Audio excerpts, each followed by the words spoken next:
Seguimos dialogando hoy en Poder Pensar con Gustavo Subía, fiscal de menores. Me quedé pensando en algunas de las cosas que usted decía en cuanto a los tiempos que hoy un adolescente que comete, por ejemplo, una rapiña con arma de fuego en un comercio o en un ómnibus o donde sea, pasa dentro, internado, pasa con privación de libertad dentro de las dependencias del INAU.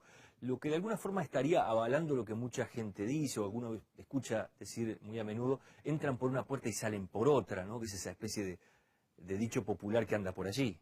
Bueno, tema básico, Código de la Niñez y la Adolescencia. Un código que fue creado bajo el perfil, que alguien irónicamente lo denominó, europeo del código holandés. ¿Por qué lo llamaron código holandés? Porque es un código tan benigno, posibilita tanta solución de benignidad al momento de tratar a los infractores, que alguien supuso que en Holanda el tipo de delincuencia que se da es más benigna. Yo tengo mis dudas, capaz que más al norte puede ser, pero tengo mis dudas. La ironía viene porque el código deja en la posibilidad del juez, que es el que decide las situaciones, cualquier tipo de medida. El juez puede, frente a un homicidio, si quiere, enviar a la persona a su casa sin ninguna restricción de su libertad o imponerle internación. El juez tiene todas las posibilidades. Entonces, lo que sucede es que, además de las posibilidades, el código se encarga expresamente de decir de que la privación de libertad es la última de las medidas que debe tomar el juez. Si la toma debe fundamentarla expresamente y aunque la tome, ese menor tiene derecho a recobrar su libertad lo antes posible. Entonces, si usted a un empleado suyo le dice que la sanción que le va a imponer en caso de que viole alguna normativa de su trabajo va a ser la última que le va a imponer, que si se le impone va a tener que hacer todo un trámite administrativo y que siempre va a ser de la menor entidad posible, es difícil, inclusive para las personas que son cumplidoras, que no entren en la tentación de incumplir. Bueno, con esa normativa, con esa legislación hiperbenigna, tenemos hoy que el promedio de estancia en dependencias de INAU para una persona que comete una rapiña con arma, sí es internado, porque hay un porcentaje muy alto de jóvenes que ni siquiera son internados, el promedio puede andar en los 3 meses aproximadamente. ¿Por qué? Porque la sentencia de condena va a tener unos 6-7 meses y al 50% de la sentencia, habitualmente con informes favorables, ya se piden libertades. Entonces, si el adolescente que ha cometido una rapiña con arma de fuego y que se comenta en el barrio y que le comenta a otros adolescentes, observa que el sistema judicial como promedio le puede imponer una sanción efectiva de 3 meses o un poquito más, el adolescente dice, pero esto está macanudo. ¿Por qué? Porque ¿cuánto saca de una estación de servicio?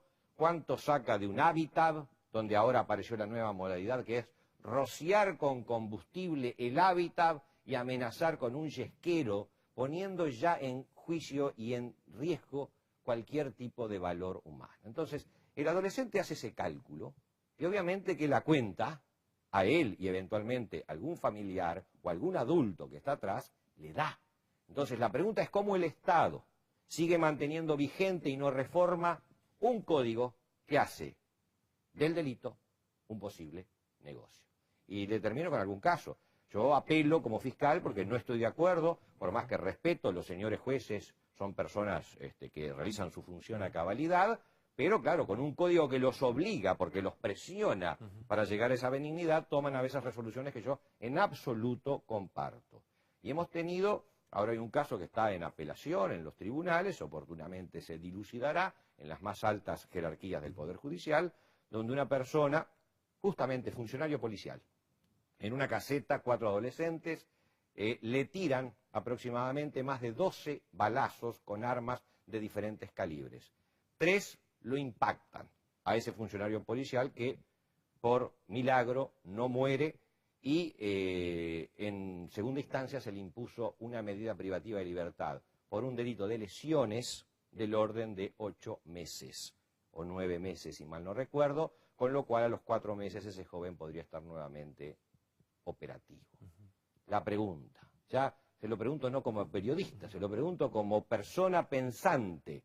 Si yo participo de una especie de fusilamiento a un funcionario policial, Yo había pedido, por supuesto, tentativa de homicidio. Se entendió por parte de las jerarquías que eso no era la figura de vida. Tengo mis graves dudas al respecto. Y luego, hablando en plata, ese joven puede recuperar su libertad a los 4 meses.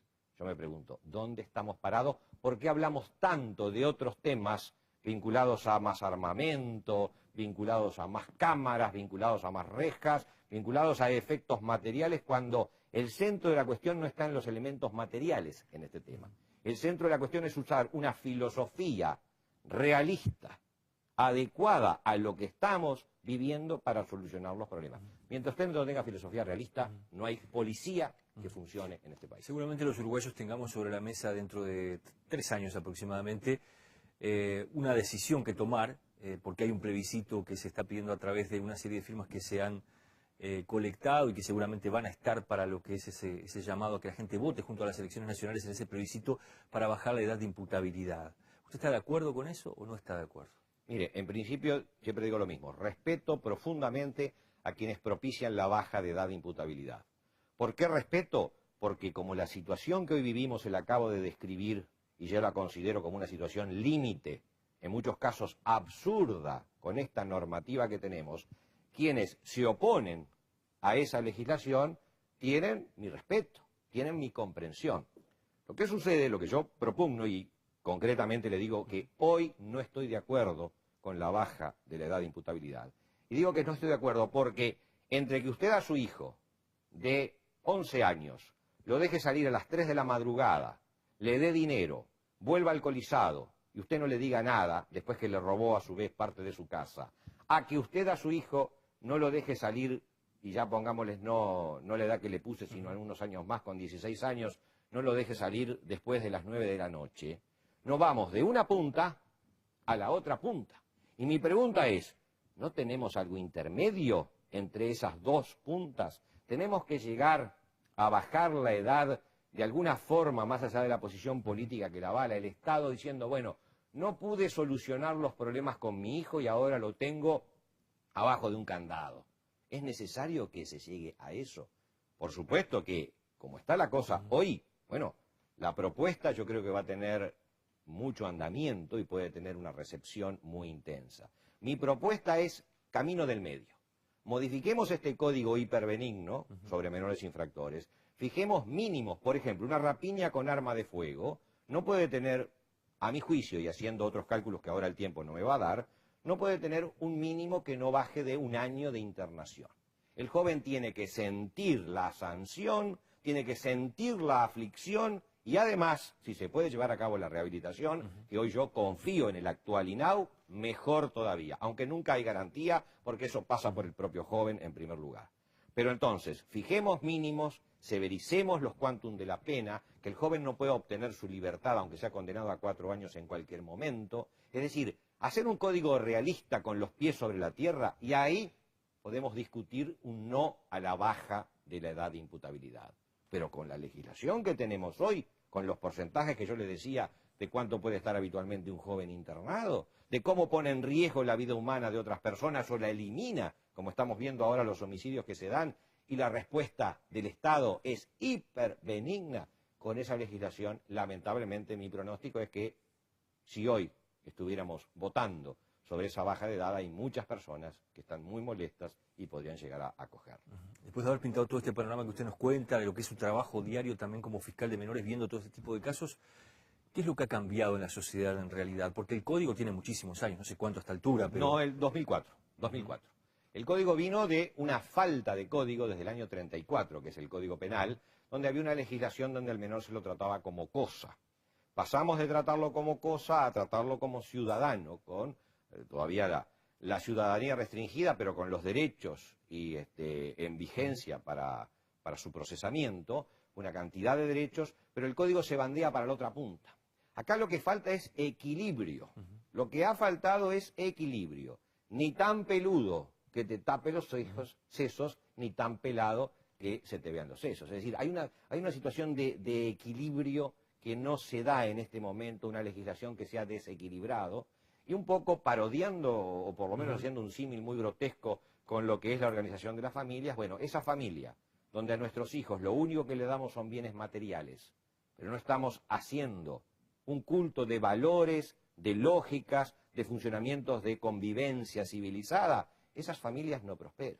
Yo estoy sintiendo que en este momento estamos ante una crisis muy grande a ese nivel, no de valores súper teóricos, de valores inmediatos de convivencia. Si tú atentás contra la vida de un prójimo, la reacción de toda la sociedad tiene que ser severa, y muy severa. Si tú andas armado con instrumentos de armas de fuego que pueden hacer un daño enorme, la reacción tiene que ser severa. Si tú no robas por hambre, y hoy no se roba por hambre, eso hay que enfatizarlo, porque muchas de las prédicas antiguas de ser tolerantes con la delincuencia estaban basadas en el hambre. Eso se acabó. En el mundo contemporáneo el hambre ha descendido más allá de ciertos continentes que todavía la pasan mal, pero en nuestro país el hambre se ha eliminado. Entonces, ¿qué pasa? Sucede que se ha perdido el equilibrio, que se ha creído que dando y dejando y dejando y dejando la cosa funciona, y el ser humano, que tiene muchos siglos arriba de esta corteza, es un ser que aprovecha cuando las circunstancias le son beneficiosas. Gracias por habernos acompañado hoy. Gracias a usted. Nosotros cerramos este capítulo y vamos ya al último tramo de Poder Pensar, hoy recorriendo un edificio histórico de la ciudad de Montevideo, el Palacio Salvo, y la situación que está atravesando. Ya regresamos.